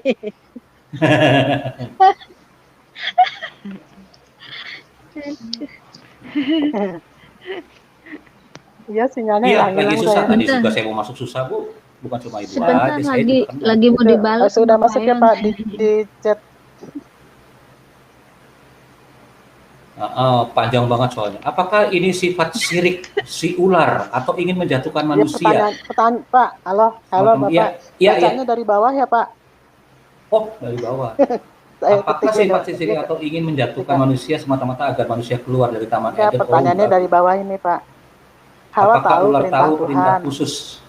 Ntar ke Apakah atas ular tahu gitu. perintah khusus Allah ini terhadap manusia, perihal larangan Allah ini, dan manusia menegaskan kepada ular perintah Allah ini, tapi kemudian ular memutar perkataan Allah ini. Bukan ular ya yang memutar ya, Hawa yang memutar. Tapi mengapa Hawa percaya kepada perkataan ular? Kita buka kejadiannya ya, saya sebentar ya. Kita lihat di kejadiannya. Itu Hawa Bu yang memutar karena ada penambahan kata. Jadi dia dari kejadian 2 waktu perintah. Waktu perintah untuk jangan makan itu kan Hawa belum ada. Kejadian berapa? Benar nggak? Berada Adam ya. Iya, betul Pak, belum. Iya. Belum ada. Kan perintahnya Baru di Adam. Adam. Makanya kenapa disalahkan Adam? Sama Karena Adam. perintah itu tuh ke Adam, bukan ke Hawa. Oh. Waktu perintah itu keluar, Hawa belum ada. Makanya baca lagi Saya Bu, kemarin di belum firmannya paham itu. dari kemarin. Iya, betul. Enggak, dari kejadian 2 itu waktu Allah memberikan perintah kepada Adam itu jangan kau makan buahnya. Itu. Oh, dari Adam ya Pak. Tapi iya, perintahnya kan ke Adam dia. Nah, Iya, waktu betul. iblis datang itu, Hawa tuh menambahkan, jangan, kan Tuhan bilang bla bla bla bla jangan kau ada kata raba. Padahal Tuhan nggak pernah perintahkan raba. Bagaimana Hawa bisa bilang ada raba? Perhatiin aja kata-katanya. Kejadian 2. Begitu. Makanya jelas. Jadi Iya, terus iya. kemudian kenapa waktu dia begigit waktu makan itu terus nggak mati? Padahal Tuhan bilang mati loh. Betul kan? Kalau kamu makannya kamu akan mati. Kenapa Hawa nggak mati? Karena perintahnya ke Adam bukan ke Hawa. Iya. Oh, gitu Pak. Jadi yang mandi Perintahnya hati bukan nuraninya ya Pak. Iya Hati nuraninya Hawa. dong. Oh seperti Makanya kan itu. kita harus belajar dan Itu Pak. suami-suami juga harus belajar dari itu kan, bahwa kita harus jaga pasangan-pasangan kita. Ini mau jaga pasangan malah mau cerai. Kan lucu. Kan gitu aja. Ada will Pak. Loh, iya. Iya kan? Ada will. Gitu. Jadi kalau perintah itu kayak begitu Ibu Eri. Jadi kita jelas kok sebetulnya Ibu di kejadian itu dia jelas kok kalau kita ngurut-urutin itu. Gitu. Jadi ular itu memang dari dulu ya seperti itu dipakai setan. Dipakai setan kan karena Tuhan bilang kan bahwa dia binatang yang cerdik dari semua binatang yang ada. Kejadian 3 ayat 1. Iya. Makanya ular pakai iblis. Iblis tuh pakai ular. Kok ular pakai iblis? Iblis pakai ular. Tunggangin ya Pak. Setelah ularnya dimatiin, setelah ularnya diinjak dan segala macam dia mati, ganti sekarang. Setelah manusia jatuh, ganti sekarang. Iblisnya pakai manusia, nggak pakai ular lagi. Ular udah nggak apa namanya udah nggak level dia. Udah dimakan orang Manado, udah makan ular itu, udah dimakan sama manusia. Orang Dayak juga ya tahu buat obat. Enak. Oh jadi Hawa yang Shalom, memutar Mas balik Igor. kata ya Pak? Iya, bukan memutar sih Bu. Ada penambahan gitu. Sementara Tuhan waktu memberikan perintah itu tidak ada kata raba di situ. Hawa kesalahannya dalam raba. Tetapi intinya tetap Ibu balik lagi ke Adam karena Hawa tuh nggak jauh-jauh dari Adam. Hawa tuh nggak jauh-jauh dari Adam. Nah, kenapa Adam izinkan kan gitu? Itu makanya saya kan harus jaga istri saya benar-benar gitu. Jadi kalau istri saya diganggu orang juga ya saya marah, jelas saya marah sekali. Marah. Istri saya enak aja. Iya, itu Gitu. memang itu berarti pangkal dari semua dosa yang itu yang sampai sekarang itu dari perempuan ya Pak? Oh enggak Bu, bukan. Enggak boleh, nggak boleh. Bukan karena Hawa memakan buah terlarang itu terus jadi menyalahkan Hawa ya nggak boleh, nggak adil namanya itu. Nah ini Karena Itu saya ada ajaran sebelah. karena saya pernah Ajaran sebelah nih. enggak, iya pernah di ajan sebelah seperti itu. Pernah juga saya dengar khotbah satu pendeta yang menyalahkan perempuan gitu. Saya pernah pertama kali Enggak saya boleh. masuk gereja itu saya pernah mendengar pendeta berkhotbah seperti itu. Jadi saya pikir pemahaman saya waktu itu, lah kok jadinya seperti itu. Nah mulai saat itu saya tekun sekali baca firman, walaupun mungkin saya nggak paham, tapi ada hal-hal di sisi lain kadang ada yang diartikan oleh Roh Kudus, pemahaman-pemahaman yang susah untuk dijawab didapat dari pendeta, tapi kalau baca firman itu kita akan dapat jawabannya di sana gitu. Iya, enggak Bu, enggak. Saya enggak setuju Bu yang seperti itu. Menyalahkan Hawa enggak bisa. Itu yang disalahkan Adam. Nah, buat saya kan jadi karena tadi karena dalam perenungan itu kita bisa tahu bahwa Adam tidak menjaga Hawa.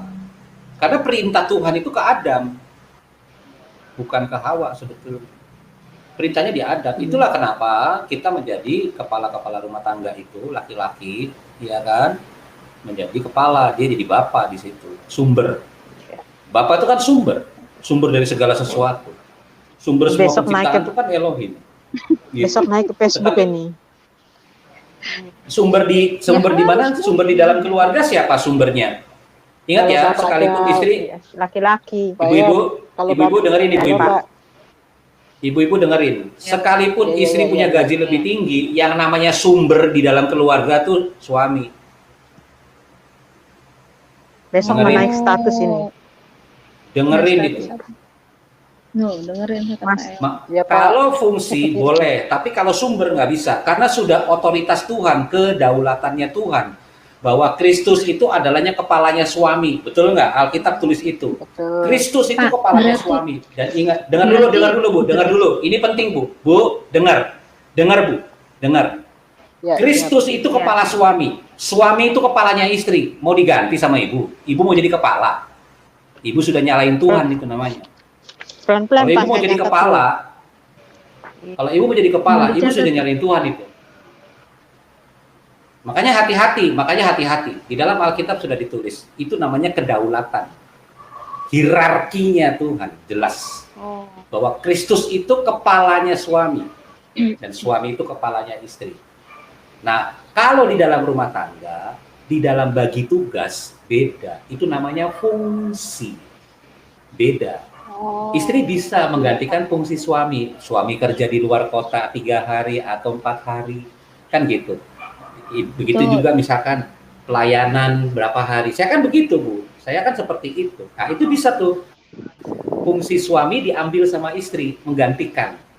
Itu bisa, tapi hierarkinya jangan, otoritasnya jangan, Bu. Nah, itulah yang banyak terjadi kan seperti itu. Mentang-mentang gajinya lebih besar. Hati-hati Pak Eon, banyak. maaf, Ya, itu ya. masih gini, itu sama juga dengan derajat gitu. Oh, derajat laki-laki itu lebih tinggi daripada perempuan gitu ya, Pak? Oh, bukan. Bukan.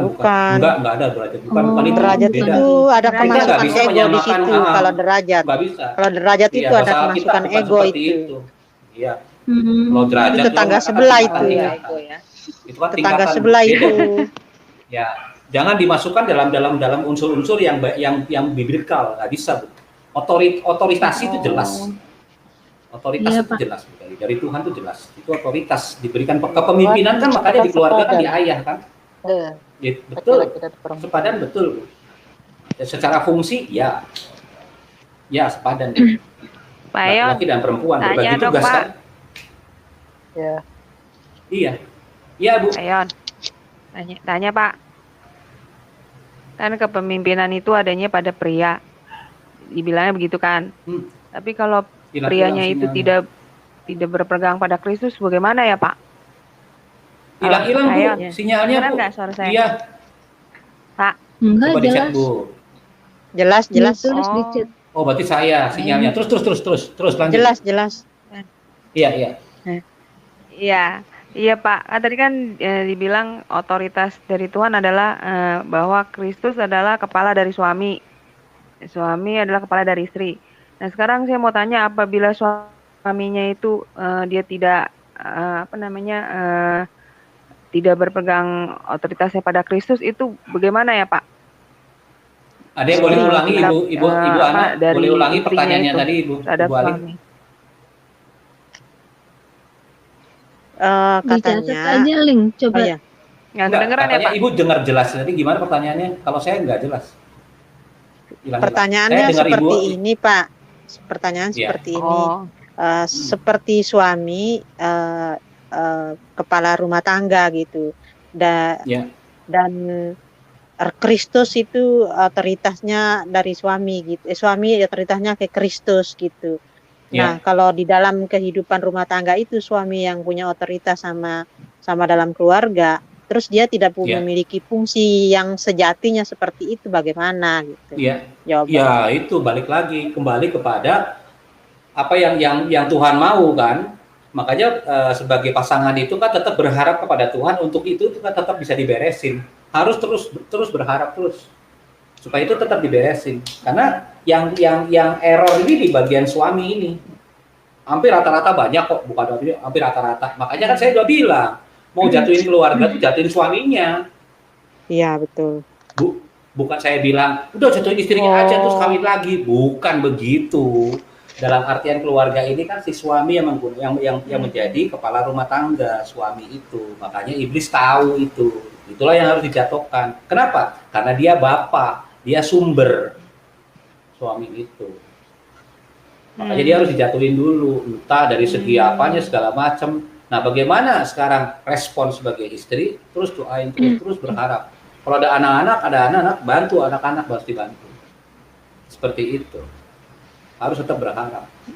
Iya kan? Karena masing-masing kan punya tujuan. Di dalam keluarga itu kan ada keluarga itu tujuannya mau seperti apa. Seperti itu. iya. Oke, lanjut. Nah, terus kebanggaan denominasi. Lihat, ini penyebab dari hati nurani yang tidak murni. Kebanggaan denominasi. Hati-hati denominasi. Tahu denominasi? Enggak, Pak. Enggak Pak. Denominasi Apa, Pak? tahu nggak? Contohnya Pak? Enggak. Contohnya, Pak? Enggak. GKI Contoh, sama Pak. Battle sama nggak? Oh, GKI enggak sama. Nggak sama. Ya itulah denominasi. Ada Advent, ada GPDI, ada Katolik. Itu namanya denominasi. Seperti itu. Ya, tuh. Tapi kalau Makanya kan selalu kebanggaan jadi- itu gimana, Pak? Maksudnya? Kan kebanggaan denominasi.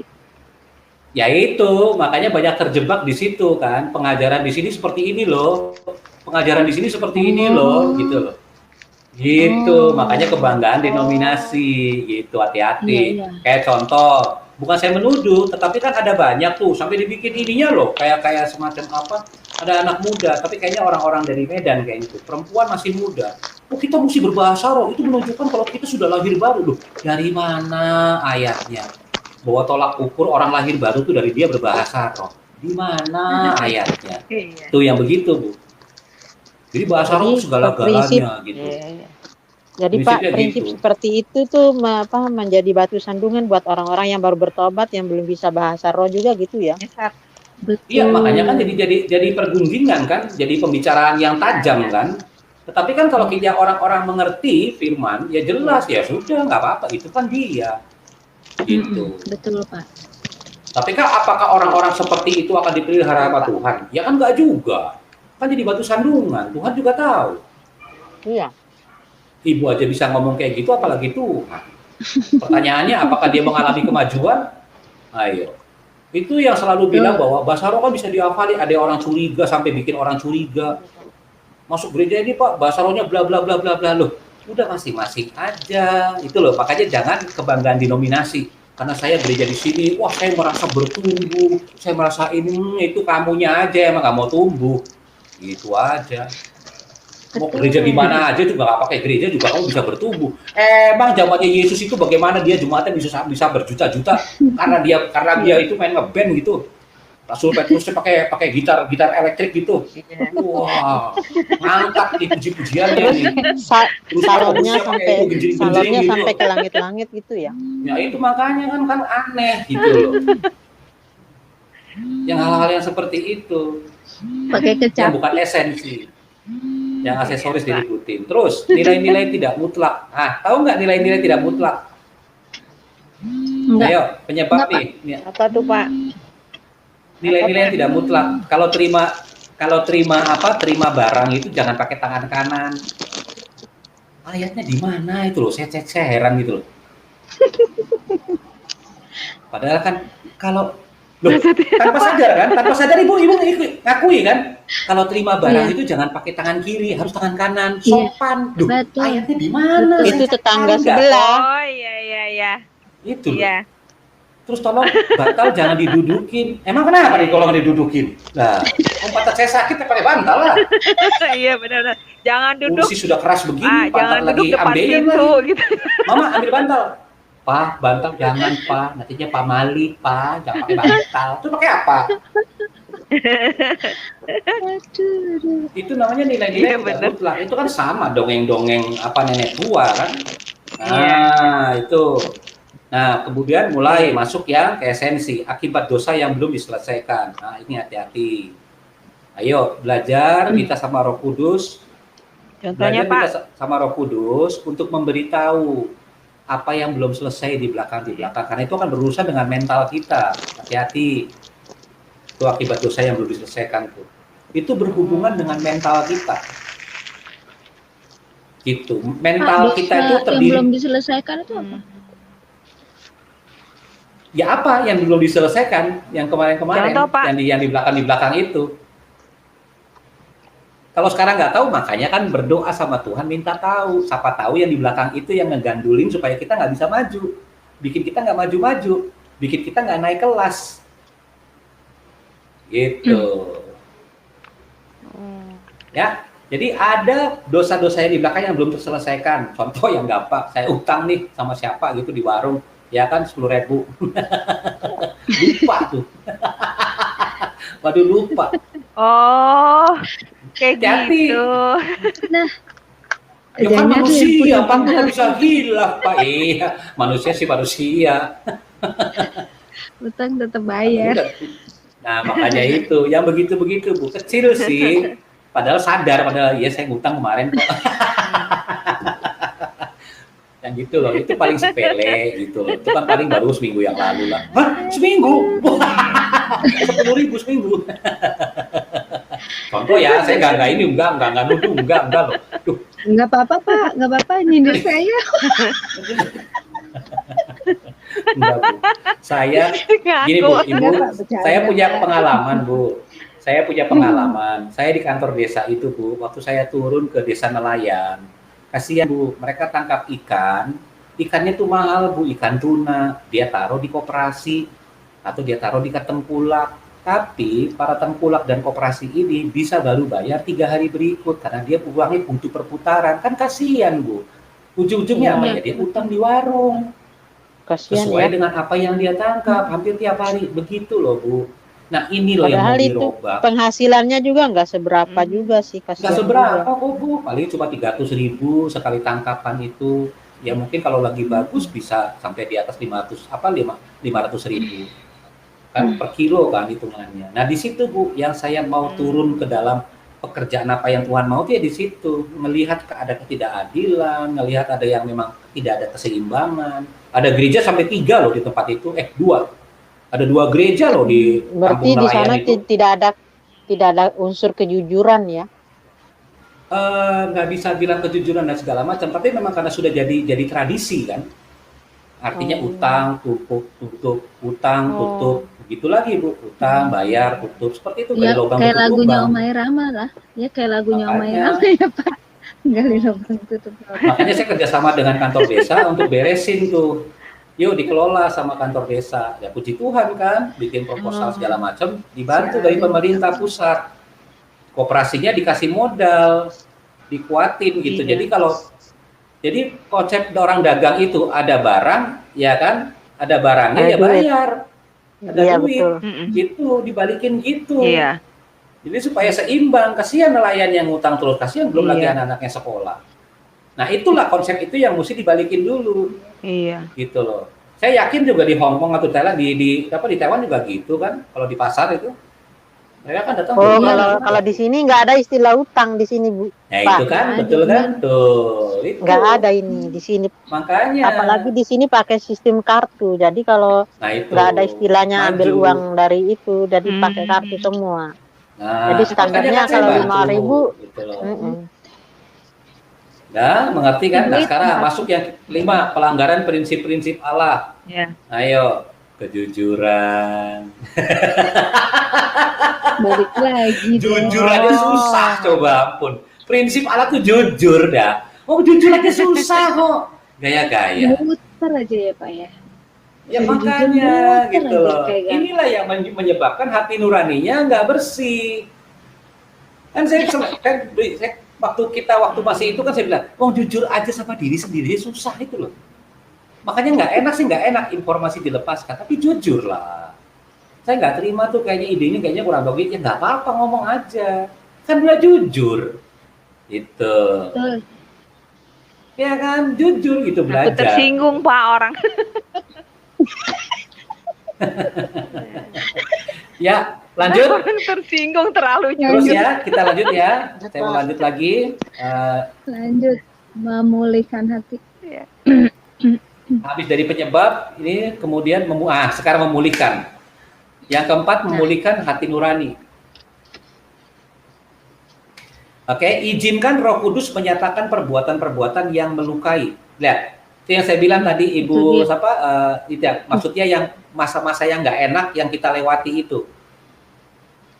Masa-masa lalu yang kelam tadi, ya kan, yang kita sampai lupa itu, dia nanti menyatakan perbuatan-perbuatan yang melukai, merugikan, membuat batu sandungan bagi orang lain. Nah, lihat ya, pernahkah mencuri? Maksudnya kemarin-kemarin. Mencuri Pernah, hati. misalkan gitu. Ya, terus kedua berbohong. Aku pernah mencuri kadang-kadang sampai uang bapakku dulu. bertobat dulu. Pak apa pakai? Oh iya, Kalau berbohong ini sering nih pasti nih. harus bertobat itu. Berbohong. Sering bohong. Itu Ya, Bu Iri ya. Ya, sering ini Pak pasti pada berbohong. terus Kalau Bu bohong Eri ketawa dikembalikan. Pak. Berarti bener Terus pernahkah menyakiti atau melukai orang? Ini nih yang sering nih. banget. Enggak, saya nggak ngerasa kok. Saya nggak ngerasa kok. Ya. Banyak kan Iya, gitu Pak. tuh. Orang-orang yang egois itu selalu begitu dia. Perkataannya menyakiti, melukai orang, tapi dia bilang enggak tuh, udah biasa. Iya biasa buat lo. Gitu. Loh, saya ditegur loh, Bu. Saya tuh ditegur. Saya di komunitas saya itu, dia sampai anak-anak ini bilang sampai sama saya, Pak, kalau ngomong kalau ngomong tuh agak pelan gitu, maksudnya intonasi jangan tinggi, Pak. Bapak kalau ngomong aja kayak orang marah kok gitu. Saya ditegur loh. Saya ditegur sama anak-anak. Terus 4, pernahkah merusak nama baik orang? Mungkin sedikit sih ya, tapi kadang-kadang fitnah yang disebut fitnah gitu. Tuh. Oh, Iya, fitnah. Enggak Pak, Iya. enggak Pak. Ini yang susah nih, orang Kristen paling susah ini, tidak bersedia mengampuni. Ini orang Kristen paling susah banget. Nah ini. Betul, Pak. Kalau Ini dia yang udah betul. sebel banget. Iya. Iya betul Pak. Pak, betul. Kalau dia udah sebel banget dia udah benci banget. Makanya nggak bertumbuh. Ilfil. Pak Mayon mau tanya. Ya. Berarti tidak bersedia mengampuni, tapi di gereja dia nyanyinya gini, mengampuni itu sama juga kan enggak Sama ya Pak ya. sama. Itu sama aja, munafik kan Bu, itu namanya munafik itu. Ya. Ya, nyanyinya munafik. itu. Yuk, yang B, pemeriksaan 2 arah. Apa yang saya lakukan untuk orang lain? Apa? Jangan keluarga aja. Kita mau melakukan cuma karena keluarga kok. Orang lain nggak mau. Mau nggak kita melakukan sesuatu untuk orang lain di luar keluarga? Masa bertahun-tahun keluarga terus? Ya nggak bertumbuh namanya. Iya dong. Pak. Ya jujur, makanya kan saya bilang jujur kan. Memang saya enggak. Oke lah, 2 tahun, 3 tahun, 4 tahun. Cukup, enough. 5 tahun, udah enough, stop. Gitu. Makanya bikin orang jangan bergantung sama kita. Bikin orang tuh bergantung sama Tuhan. Itu sumber kekayaan di dia sana, bukan di saya. Gitu. Saya bisa bantu sih. Tapi kalau Anda bergantung sama saya, oh salah. Anda bergantung sama Tuhan, bukan sama saya. Seperti itu. Jadi buat orang itu, bawa dia kepada Tuhan untuk meyakini dia kepada Tuhan, bahwa Tuhanlah sumber segala sesuatu. Semuanya, apapun yang Anda mau, itu ada pada Tuhan. Awalnya sih kita boleh bantu, boleh kita bantu, boleh kita bantu. Tapi ingat, jangan salah, dia sudah bergantung sama kita. Itu sulit loh melepasinnya, karena perasaan. Yang kedua, apa pandangan orang lain atas diri saya? Terima masukan kan? Makanya kalau ditegur jangan marah, pengennya negur terus. Pengennya ngeritik terus, tidak dikritik marah-marah. Mana sih? Itu namanya mau menang sendiri, itu namanya egois, itu nggak menang-menang, itu kayak egois. Iya, emang iya bener Pak. Iya kan? Rata-rata Bener begitu. banget. Iya, orang loh, kalau kita sampai dicap orang kita dia bilang, orang lain bilang, Ibu Eri bilang ke saya, Pak El tuh bisanya ngeritik aja, gitu loh. Misalkan Pak El bisanya ngeritik aja, yang bener sih. Nah, betul, tapi begitu praktek, saya dikritik sama Ibu Eri. Saya mau terima nggak? Jujur, ayo. Gitu. Iya dong. Iya, sulit ya Pak biasa. Iya kan, kalau ada yang saya salah atau apa, langsung tegur. Kan lebih baik teguran di muka-muka daripada ciuman tersembunyi. Judas maksudnya. Iya kan, teguran di depan-depan gitu. Kayak Petrus tuh. Nyaklah kamu iblis. Jadi, itu kan, nyaklah kamu iblis. Petrus loh, digituin sama Yesus. Enak kan di depan-depan kan, karena Yesus tahu lagi nengking setan. Iya. Gitu loh ya. Coba kalau sekarang ada orang yang ngomong, nyak kau iblis, langsung bawa golok ya. Kan kita lihat dulu kasusnya. Oke, next. Lanjut pemberesan. Kita langsung ke pemberesannya, bagaimana membereskan hati nurani kita yang sudah terluka. Aduh, hati nurani yang tanda kutip ya saya bilang, makanya hati-hati itu saya bilang waspada. Pemberesan, nah ini beberapa petunjuk. Pembelaan. Ke C dulu, itu tolak pembelaan pikiran ya? Itu yang, nah ini tolak. Iya, Tolak itu. pembelaan pikiran, sorry. Tolak pembelaan pikiran. Ayo, dicerna dulu pembelaan pikiran. Pikiran membela itu udah lama. Kecil aja masalahnya, kayak gitu aja kok dipikirin sih. Gitu. Bu Eri, besok juga kan ada hal yang baru ya. Itu pembelaan pikiran. Pak, saya tuh sensitif ya Pak. Ibu Ana nih. Ibu Ana tuh kayak gitu tuh. Baru saya mau bilang, Pak, baru saya mau bilang, kok kayaknya semuanya saya banget. Enggak juga, saya cuma ini nih kalau begitu bicara sensitif tuh. Selalu Ibu Ana kan gitu kan, saya salah ya Pak. Iya deh, saya salah ya Pak. Sensitif amat. Salah apa? Kapan ininya? Bukan gitu. Pak, masalahnya kan nggak tahu Pak benar apa salah, jadi saya langsung menghakimi diri saya sendiri. Pak, saya salah Itu ya dia Pak. itu, jangan. Makanya kalau saya udah dengar kan, jadi jujur Bu ya, Ibu Ana ya, kalau udah WA gitu Bu, gitu, saya salah ya, waduh udah, saya udah, seolah-olah saya kenal sama Ibu yang 5 tahun yang lalu gitu, baru kenal lagi gitu loh. Kemarin udah asik, udah keren, udah bagus. Ulang kembali. Balik lagi. Kembali lagi, Iya. balik lagi gitu ya. Nah itu. Kan saya seperti bangsa Israel Pak, muter-muter. Tidak ada yang sempurna. Halo. Gangsing kali. Ini tidak ada yang sempurna. Kapan nyebrang, Iya. kapan nyebrang sungai Yordannya?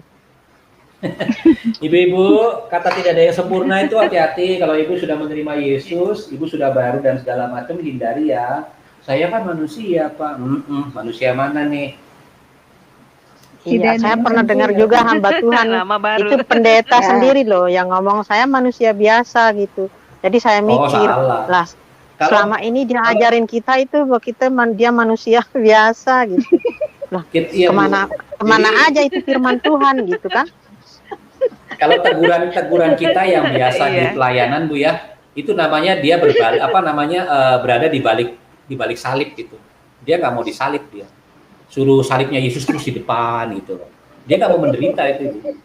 Ya gitu aja. Aduh. Jadi tidak ada yang Pengertiannya sempurna. Saya kan seperti nggak itu ya. sempurna. Padahal udah dibilang kan. Ingat nih bahasanya Pak Eon nih. Kita adalah manusia roh, ya kan? Manusia roh. Roh tadi apa? Sempurna. Yang memiliki jiwa Amin. tinggal di dalam tubuh. Roh kita itu sempurna. Amin. Waktu kita menerima Yesus Kristus sebagai Tuhan dan Juru Selamat kita, dalam nama Yesus roh kita itu diganti. Itulah yang sempurna.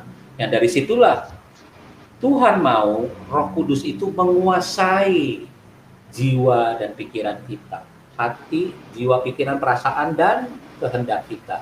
Roh Kudus yang menguasai, ya. Terus mereka tidak akan mengerti. Nah, ini kadang-kadang dia tinggi, sombong, orang sombong sebetulnya. Mereka nggak akan ngerti kata-kata itu yang selalu dia keluar. Itu udah mulai ada bibit sombong. Gitu. Hati-hati. Terus kalau berarti dibereskan dia memakai kata-kata itu, Pak. Berarti kalau dia memakai kata-kata saya manusia biasa, itu pembelaan diri, Mbak. Dia sebagai dia sebagai kedagingan, ya. Iya, kedagingan. Bukan dari roh, ya. Bukan. Ya. Kan sudah dibilang roh itu sempurna. Ya, roh itu sempurna. Mereka tidak akan mengerti. Yang nomor 6 makanya saya sangat bersyukur sekali bisa ngikuti program ini. Jadi amin. Sekali pengalaman, banyak sekali pengetahuan gitu. Iya, terutama ibu. Hal yang buruk dan hal yang baik dan hal yang buruk gitu. Ya, betul Pak. Terutama ibu yang sering ketemu orang kan, kalau teman-teman. Terima kasih Pak Eon. Nah, terutama tuh. Ibu Ari kan sering ketemu sama orang-orang kan, makanya kelihatan. Ibu bisa baca itu. Kalau ibu menerima kebenaran firman itu, makanya firman itu memberikan pengetahuan kepada ibu supaya ibu itu bisa melihat, bisa menilai. Tapi nggak menghakimi loh Ibu Ari, ya. Nggak menghakimi, hanya cukup sampai menilai gitu loh. Nah, izinkan roh itulah yang berbicara sama ibu. Nah, izinkan roh itu yang berbicara. Waktu ibu melihat dengan mata, otaknya itu nerima. Terus apa ada kesimpulan? Nah, itu roh tuh masuk tuh ibu. Roh tuh pengen mempengaruhi pikiran ibu supaya yang keluar itu adalah sebuah harapan, sebuah kebenaran bahwa orang itu bisa berubah, orang itu bisa bertumbuh. Gitu loh. Di dalam kita melihat cara pandang kita. Makanya cara pandangnya bukan waktu kita melihat aja, tapi caranya kita melihat. Gitu. Yuk, nomor 6. Iya, Pak. Mereka tidak akan mengerti. Kata mereka tidak akan mengerti seolah-olah kita mengerti semuanya. Entah masalah masalah di kantor entah masalah kehidupan rumah tangga atau masalah pertemanan. Gitu. Mereka nggak ngerti. Nah, itu udah mulai, makanya saya bilang akar kesombongannya sudah mulai di situ. Padahal tidak semua masalah, apalagi saya juga tidak semua masalah mengerti, enggak. Memang saya tahu gitu semua masalah, enggak. Sekalipun saya seorang konselor, gitu. Enggak semua saya ngerti, enggak. Tapi saya coba mendengar, belajar mendengarkan, dengar ngomong, itu tuh. Nah, baru seperti itu. Kan sama waktu ibu-ibu di rumah baca firman Tuhan, ulang lagi Bu, ngomong apa? Ibu bicara, bla bla bla bla. Ulang lagi, otak itu mulai dia bergambar dia. Otaknya ibu tuh mulai, oh iya, Tuhan tuh. Oh iya, ulang lagi kata-katanya. Hasil dari pengulangan supaya gambarnya kelihatan. Pikiran itu gambar, makanya kita disebut makhluk gambar. Kenapa keteladanan menjadi hal yang paling utama? Karena bergambar. Anak-anak itu cuma sedikit dengerin orang tuanya ngomong. Tapi orang tuanya bikin bikin sesuatu apapun itu, pasti diikutin sama anak-anaknya. Itu pasti. Jadi kalau orang tuanya yang masih mukul istrinya, suami masih mukul istrinya, itu akan diikuti oleh anaknya, pasti itu. Hidup dalam ketakutan. Iya, pasti itu. Pokoknya hal-hal yang di luar dari iman Tuhan, yang negatif, yang semua produk setan, itu akan diikuti oleh anak-anak kita. Makanya berhati-hatilah. Yang ketujuh, kalau dibereskan harganya mahal. Tahu nggak Bu? Kalau dibereskan, ada orang punya masalah. Tapi masalah itu bukan cuma masalah di dalam kita, masalah roh kita, bukan. Atau masalah psikologi, bukan. Tapi ada juga yang bicara materi. Bukan cuma psikologi, tapi juga ada materi. Gitu. Makanya karena dia punya masalah yang begitu pelik, begitu kompleks, yang di otaknya itu cuma satu, materi. Makanya dia bilang, aduh kalau diberesin juga harganya pasti mahal. Karena di dalam otaknya itu materi. Selalu yang dipikirkan tuh materi gitu. Makanya harga mahal, harga itu ada sesuatu yang kita keluarkan yang kita nggak mampu. Itu yang kita nggak mampu. Biasanya tuh orang-orang yang punya utang-utang banyak tuh. Biasanya itu. Drop di bisnis, misalkan gitu. Saya banyak tuh ketemu yang ini, yang saya konseling sama ini teman-teman. Banyak ini. Orang-orang tua, maksudnya yang bapak-bapak ya. Yang bapak-bapak. Kalau ada yang ibu-ibu juga, tapi karena kurang komunikasi aja sama suami. Tapi kalau bapak-bapak tuh karena ego tinggi, nah itu. Dia mau pemberesan, tetapi yang sulit diberesin apa? Utangnya itu. Tapi ada bayarnya mahal, susah, harganya mahal Pak, saya mau beresin tuh, itu. Karena hutangnya itu yang dia lihat, materinya itu yang dia nggak sanggup. Nah itu namanya sudah apa? Sudah berasumsi dulu, gitu. Padahal datang sama Tuhan itu, ya kan, kalau kita mengaku dosa kita, ya kan, bukankah Tuhan kita ya dan amin? Bertobat. Tuhan beresin ya. Oh iya, Tuhan beresin. Bukan beresin langsung Tuhan ngasih duit segepok iya kan?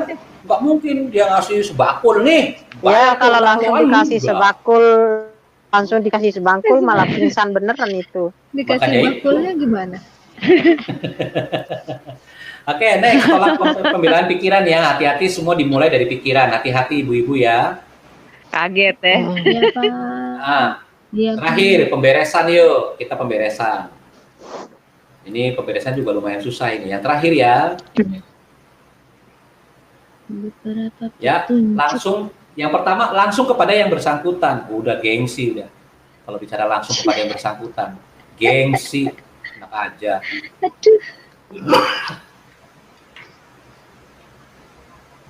Oke, yang kedua, pergunakan kata-kata yang tepat, jujur serta penuh kerendahan hati. Tuh lihat, udah pengen minta maaf masih aja ngotot. Bukannya langsung jujur gitu Pak, sorry ya minta maaf ya Pak ya, tadi kan begini Pak, kayak soalnya mungkin lagi ini. Begitu minta maaf, Pak minta maaf, ya tapi Bapak juga sih. Lah, lo kan Bapak juga sih. Loh, gimana sih? Ini kan terus gak sih? Kayak gitu.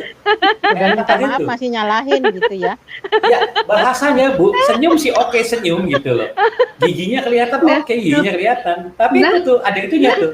Tapi kan Bapak juga sih gitu. Ya elunya juga sih gitu. Pasti tuh. Gue tuh udah gini loh, gue tuh tapi kan elunya juga gitu. Alah, masih mencari pembelaan diri namanya. Rendah hati jujur aja Pak. Belajar ya Nah. Ayo. Aduh.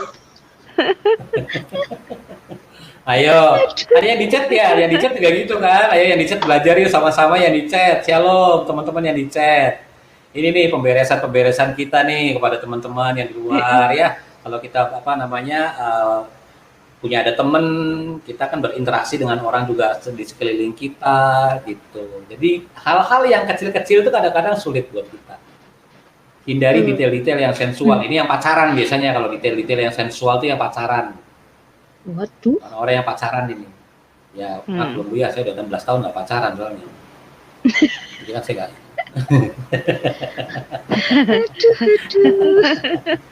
Gitu ya, saya udah 16 tahun gitu. Terus yang keempat, bereskan mulai dari kasus yang paling berat. Ya, apa yang paling berat saya nggak tahu ya. Jadi istilahnya maksudnya gini, prioritas.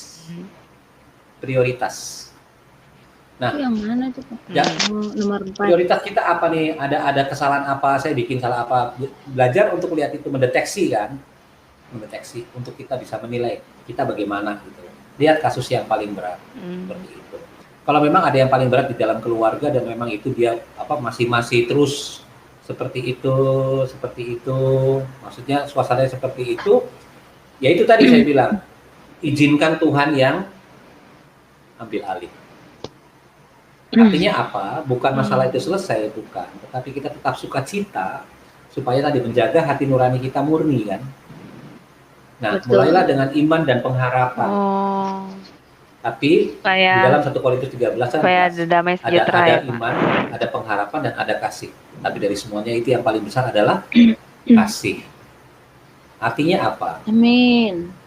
Artinya apa? Sekalipun mereka belum terima saya Amin. apa adanya, kita tetap harus melepaskan kasih, mengampuni. Amin. Kalau suami istri ya Amin. mesti ya jelas harus tidak mau tidak mau kasih yang agape itu tanpa syarat itu harus dilepaskan.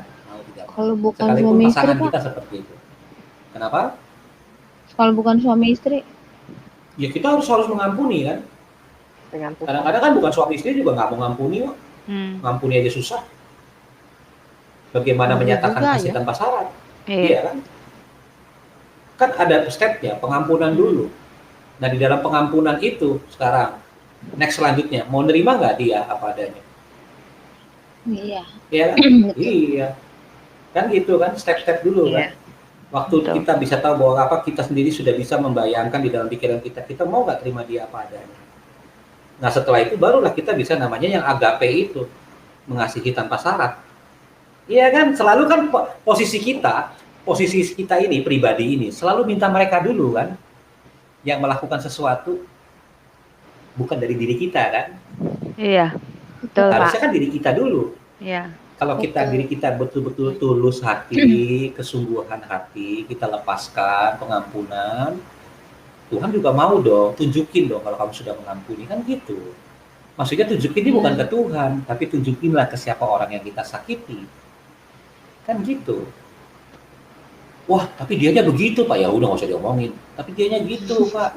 Dia terus berproses kan saya bilang.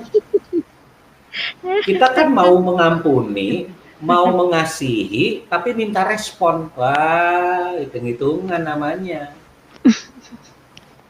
Ya kan? Gitu. Iya, kan hitung-hitungan.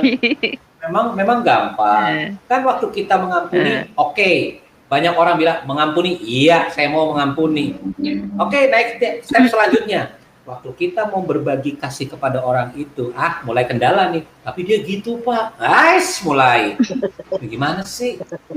Kan kalau sudah mengampuni, berarti kasih itu mesti dilepaskan dong. Ayo, dilepaskan. Iya betul. Iya. Iya kan? Cuman itu ya, saya juga kan manusia. Ada tapinya ya Pak. Iya, ada tapi terus selalu kan. Udah ada tapi, itu sini Bu. Atas CSI. Tapi Dia si Ali nyebelin gitu. Nah gitu loh, tambah si gitu loh. Habis dia gitu sih. Gitu sih. Ketawa Ibu Aling. Udah tapi gitu sih. Oke. Itu kan Gitu memang sih lagi pakai. Gitu sih. Gak ketinggalan. Jangan libatkan orang lain dalam pengakuan. Ayo. Temennya ya. Next. Jangan libatkan orang lain dalam pengakuan. Ya Pak, gimana ini? Itu suami istri Ya. itu. Ini suami istri kan gitu. Karena mungkin kalau dulu gitu, istri saya belum bisa, maksudnya bagaimana Jangan pengakuan libatkan. dia pribadi. Saya ajarin begini bla bla bla bla. Oh, lumayan lama. Ada 6 bulan, 7 bulan, 8 bulan. Ada nggak enak dia ya belajar kan. Gitu. Maksudnya saya diikutin supaya saya bisa ngomong sama Tuhan begini. Karena mungkin bahasa saya bagus, mungkin sama Tuhannya gini, bukan bahasa bagus, karena kita aja nggak bergaul sama Tuhan, itu aja. Tuhan juga mau bahasa Cina juga dia tahu kok. Iya, bahasa Katonis Iya aja kan? tidak tahu lah. Iya. Ibu Ana kalau ngobrol ke Indonesia, nah, itu kan juga Iya. tahu kok, dia juga pasti jawab, ayo, dia juga pasti ngomong gitu, masa dia ngomong pakai bahasa Arab, nggak mungkin. Loh kita mau ekspresinya kayak gimana tuh dia tahu. Mau diem aja dia tahu kok. Gitu loh. Makanya saya kan ngobrol sama istri saya kan gitu kan. Bener Pak. Kasih tahu sama istri saya. Iya. Udah mama mau ngomongnya apa, aku juga nanti dijawab sama Tuhan. Tapi dijawab. Gitu. Oke, haruslah ngomong gitu. Jangan diem aja. Roh Kudus belajar berapa nanti. Iya. Iya. Ya Bu, ayo kita terusin. Gue ketawa terus nih. Bersiaplah menerima penolakan. Tidak bisa menerima atau belum menerima. Itu Bu. Itu yang saya bilang Bu ya. Bersiaplah menerima penolakan. Itu bersangkut paut tadi Bu, sama yang tadi. Ya, kalau tadi yang saya bilang, waktu kita melepaskan pengampunan, belum tentu dia akan mengampuni kita. Nggak apa-apa, butuh waktu Ibu. Harus ada waktu.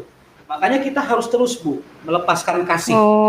Pengampunan kita sudah lepaskan, yuk mulai kita konsisten Kayaknya dengan kamu kasih. itu pasti ya Pak ya, Kenapa, Ibu? pasti menerima penolakan itu pasti. Iya dong, iya, karena dia kan uji Saya kita pernah, juga Pak, kan. gitu. Iya, Saya pernah Iya, sih, Pak. pasti ada itu. Terus dia nggak mau memaafkan saya, ya udah saya intinya saya udah minta maaf sama dia. Gitu. iya, Itu betul. udah betul. lama banget. Enggak apa-apa, Bu. Yang penting kita jujur, Tapi tulus itu orang melepaskan seberang itu. sih, Pak. Enggak Tapi itu apa-apa, orang Bu. Siapa seberang sih, saja, Bu. teman Siapa saya. saja enggak apa-apa. Kan nanti kan akan kelihatan pada saat kita bertemu lagi. Gitu lah. Kalau sampai orang itu masih nyimpen, ya kan salahnya dia sendiri. Kenapa disimpan? Justru dia Kalau nggak kita mau tulus, ketemu saya. Penyakit aja Iya. disimpan ya. Pak. Duh, Tapi dia Bu, nggak mau penyakit ketemu sih, Pak, sama saya. penyakit itu, Jadi Bu, bus. kalau Ibu mau jujur sama dokter tuh bukan karena masalah makan dan minum loh. Penyakit itu tuh lebih kepada pikiran, perasaan, dan kehendak loh. Kalau mau jujur, Itu ya, Pak. Iya. Awal Iya. mulanya Iya, penyakit. iya Betul. dari situ penyakit itu. Mm-mm. Dia Sumber bercampur penyakit. tuh. Mulai dengan Iya. gaya Iya. makan kan, mulai ditambah dengan gaya makan. Tapi sejatinya kalau kita mau balikin lebih banyak kepada pikiran, ya kan, perasaan sama kehendak. Itu lebih banyak ke situ. Betul. Yang seharusnya mengampuni kita nggak Perasaan. mengampuni. Gitu loh, Bu. Ditahan-tahan. Yang seharusnya dia minta akhirnya maaf, jadi batu. ya. Loh, iya kan, Bu. Kalau orang minta maaf, pertanyaannya gini, kita mau maafin nggak? Maafin, Pak. Sekalipun, ya iya dong, harusnya kan gitu, Iya. Bu. Menandakan bahwa kita tuh kasih Kristus ada pada kita. Amin. Sekalipun dia salah, tapi dia minta maaf, itu kitanya mau maafin nggak? Makanya saya selalu Iya. buka ruang kan. Kalau saya salah, ya maafin, gitu loh, maafin saya. Kenapa? Karena saya juga belajar untuk bisa menerima dan saya juga melepaskan kasih. Dia mengampuni saya, kenapa saya nggak bisa melepaskan kasih itu kepada dia? Iya. Gitu, Bu. Iya. Tapi kan kalau dibalik gimana coba? Saya salah, saya minta maaf. Dia mau ngampuni nggak? Boro-boro. Sebetulnya kan masing-masing orang itu kan semua, siapa coba yang uji Tuhan? Diri sendiri kok. Itu kan ujian diri sendiri. Mau melepaskan kasih, Iya, mau Pak. melepaskan Betul, pengampunan, Pak. itu dari diri sendiri. Gitu. Salahnya apapun yang misalkan ibu-ibu salah nih, salah ngomong sama saya, ya saya harus ampuni. Saya harus melepaskan kasih. Gitu. Oke? Amin. Yang 7, yang Iya. bersiaplah bersaksi kalau diminta. Itu yang ke-7 yang Iya. terakhir. Bersiaplah bersaksi kalau diminta. Gitu. Itu yang 7 terakhir. Selesai. Amin. Haleluya. Padat. Amin. Dan memang sedikit, tapi penjelasannya memang musik mana-mana. Tapi itu teman-teman yang di luar negeri, ya, yang di Hong Kong ataupun yang di Taiwan, bisa lihat kan bagaimana kita belajar untuk terus memperlengkapi diri kita agar kita menjadi yang lebih baik, next-nya lebih baik lagi, terus dibangun Amin. apa yang Amin. menjadi keinginan Tuhan. Sebenarnya Amin. semua materi ini adalah untuk bisa kita menjalani kehendak Tuhan, dimanapun kita berada. Sekalipun ibu jauh dari Betul. keluarga, tetapi ibu mengingat-ingat apa yang Tuhan katakan, mengenal lagi firman Tuhan, belajar lagi pengetahuan di dalam firman Tuhan. Saya yakin kok, Bu, ibu akan menjadi berkat dimanapun ibu berada. Amin. Tuhan memberkati. Amin. Amin. Gitu, Amin. Ibu. Bagus Aduh, juga luar ini ya, biasa. Pak.